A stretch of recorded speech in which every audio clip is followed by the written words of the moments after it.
ছোট হইতে হইতে উনি আমাকে একসময় বিয়ের প্রস্তাব দেন, তখন মুসলিম হবে। তো সে মুসলিম হয়ে মুসলিম শরিয়ত মোতাবেক আমাকে বিয়ে করে। উজ্জ্বল হোসেনকে বিয়ে করছি, উজ্জ্বল কুমার বিশ্বাসকে বিয়ে করি না। সেটা সে আমাকে বলে যে আমি 2021 সালে মুসলিম হয়ে মুসলিম শরিয়ত মোতাবেক আমাকে বিয়ে করে। এর মধ্যে আমার একটা কন্যা সন্তান হয়। আমার বাচ্চা জন্ম নিবন্ধন করার জন্য তার এনআইডি কার্ডের প্রয়োজন হয়, নাম সংশোধন করার জন্য। যেহেতু আমি তো যাকে আমি বলি তার এনআইডি কার্ড সংশোধন করার জন্য, যেহেতু আমার বাচ্চাকে টিকা দিতে গেলে ওইখান থেকে ফেরত আসতে হয়। প্রতারণা যখন একটু একটু করে আমি ধরি, তখন সে প্রায় আমার সাথে এরকম ভাবে গামজাম করতে থাকে এবং এক পর্যায়ে সে আমাকে নিজের থেকে ডিভোর্স করে আমার বাড়ির ঠিকানায়, আমার স্থায়ী ঠিকানায় পাঠাই দেয়।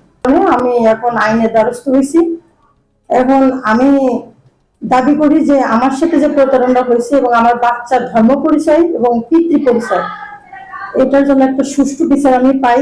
জোসনা আদালতের আগের স্ত্রী মুনমুন 17 এবং 14 বছর বয়সী 2 সন্তানের সাথে বসবাস করেন নড়াইলে।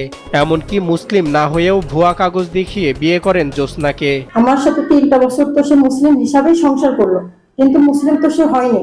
সে আমাকে পুরোটাই ঠকাইছে, কাগজপত্র, ভুয়া কাগজপত্র দেশে আমাকে ঠকাইছে এবং আমার কাছ থেকে সে ফিনান্সিয়াল অনেক সাপোর্টও নিয়েছে। এদিকে মেডিল্যাব হাসপাতালের স্টাফরা বলছেন, উজ্জ্বল কুমার বিশ্বাস ধর্ম পরিবর্তন করলেও তাকে কখনো ধর্মীয় অনুসরণ করতে দেখেননি কেউ। নিজের স্বার্থ হাসিলের জন্যই বিয়ে করেছেন তিনি। আমাদের ম্যাডামকে বিয়ে করছে, মুসলমান হয়েছে, কিন্তু সে তো দেখতেছে যে নামে ইসলাম ধর্ম গ্রহণ করেছে, কিন্তু কাজে তো কোনো কিছুই নাই। কারণ আমাদের ইসলাম ধর্ম তো 5 ওয়াক্ত নামাজ পড়তে হবে, রোজা রাখতে হবে, তো এ ধরনের কিছু দেখিনি। আমি এসে শুনছি যে আমি ম্যাডামকে বিয়ে করার পরে স্যার ধর্ম চেঞ্জ করেছে এবং স্যার আগে হিন্দু ছিল, পরে মুসলমান হয়েছে।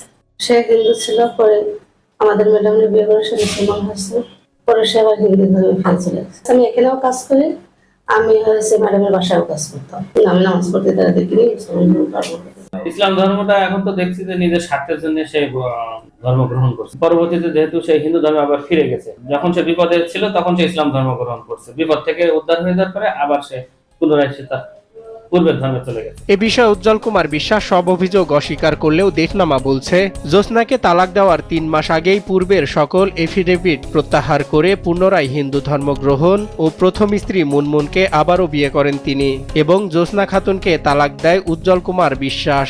জোসনা আমার বিরুদ্ধে যে অভিযোগগুলো করেছে বা আপনার যে অভিযোগ, তার অভিযোগ শুনে আমার কাছে আসছেন, সে অভিযোগ সেই একই অভিযোগে সে কোর্টে কেস করেছে। কোর্টে 2টো কেস চলছে, 3টে কেস চলছে অলরেডি। বিয়ে আমার একটাই হলো হিন্দু ধর্মের বিয়ে, একটাই বিয়ে, আর কোনো বিয়ে নেই। সেটা আমি বলি, সেটা বিষয় না। সেটা হলো তখন আমি বিয়েটা করি নাই, একটা মেয়ের সঙ্গে সম্পর্ক ছিল এবং বিয়ে থাকার একটা পর্যায়ে গেল, বিয়ে হয়নি, শুধু মুসলিম কাজটা করিল ওরা বলে মুসলিম করেন তাহলে বিয়েটা হবে, তখন সেটা হয়নি, ওইখানেই শেষ হয়ে গেছে। জোসনা খাতুনের আইনজীবী ও দুদকের স্পেশাল পিপি বলছেন, বিশেষ বিবাহ আইন ও ইসলামিক আইন অনুযায়ী তাদের বিবাহ হয়নি। মিথ্যা ডকুমেন্ট তৈরি করে মেলামেশা ও সন্তান জন্মদানের দায়ে, ধর্ষণের দায়ে অভিযুক্ত হবে উজ্জ্বল। স্পেশাল ম্যারেজ অ্যাক্ট বলে যে আইন আছে, সেই আইন অনুযায়ী তাদের বিবাহ হয়নি। তাদের বিবাহ হয়েছে ইসলাম ধর্ম অনুযায়ী। যদি ইসলাম ধর্ম গ্রহণ না করে থাকে তাহলে সেটা ফেক, এটা তো অটোমেটিক্যালি সেটা বাতিল হয়ে গেছে। এটা এই ফেক ডকুমেন্ট তৈরি করবার জন্য এবং তাকে মিথ্যা প্রলোভনে প্রলুব্ধ করে বিবাহের আশ্বাস দিয়ে তার সাথে মেলামেশা করবার জন্য, সন্তান জন্ম দেওয়ার জন্য, সে তো রেপের অভিযোগে অভিযুক্ত হবে। উজ্জ্বলের এই কর্মকাণ্ডে হতবাক আশপাশের মানুষ। বর্তমানে যশোর